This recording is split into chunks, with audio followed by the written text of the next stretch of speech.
Now we have some mixed number division. 4 1/6 divided by 8/9.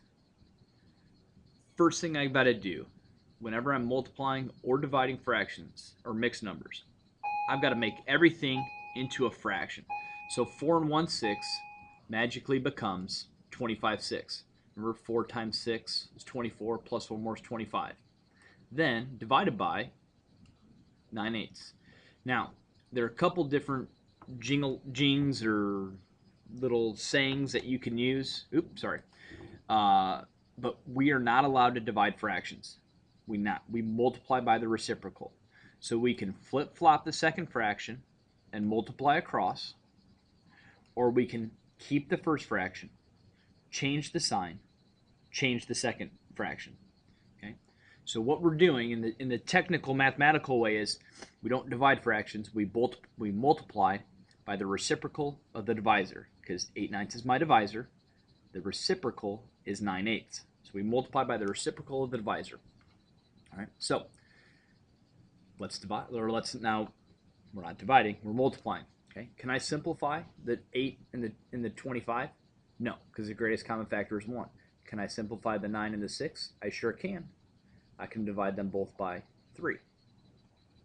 So I get 75 over 16. Now, I'm not quite proficient in counting by 16s, so I can't do this in my head. So I've got to divide. I've got to make my improper fraction into a mixed number. So 16, I'm going to say 4, because I know 15 times 4 is 60, so this is 64. So if I subtract, I get 11. So I get 4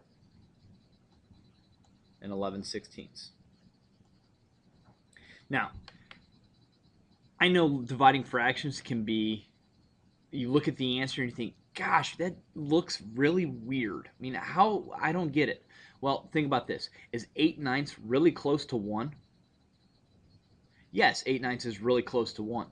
Well, what would 4 1/6 divided by 1 be? Well, it would be 4 1/6. So shouldn't my answer, if this is really close to 1, shouldn't my answer be really close to this? I mean, it's not really close, but it's close. Okay? It's close. So that's my cue of did I get this correctly. So let's refresh ourselves. We rewrite everything, take my mixed number, write it as a fraction. Okay. I flip-flop the second fraction, multiply across. I keep, I change, or I multiply by the reciprocal of the divisor, whichever one you prefer. I prefer the last one. It sounds like you're more mathematical. Okay. Then I multiply across, just like I multiply fractions or improper fractions. Okay. Can't simplify, can simplify. Multiply, make my improper fraction a mixed number, and that is mixed number division.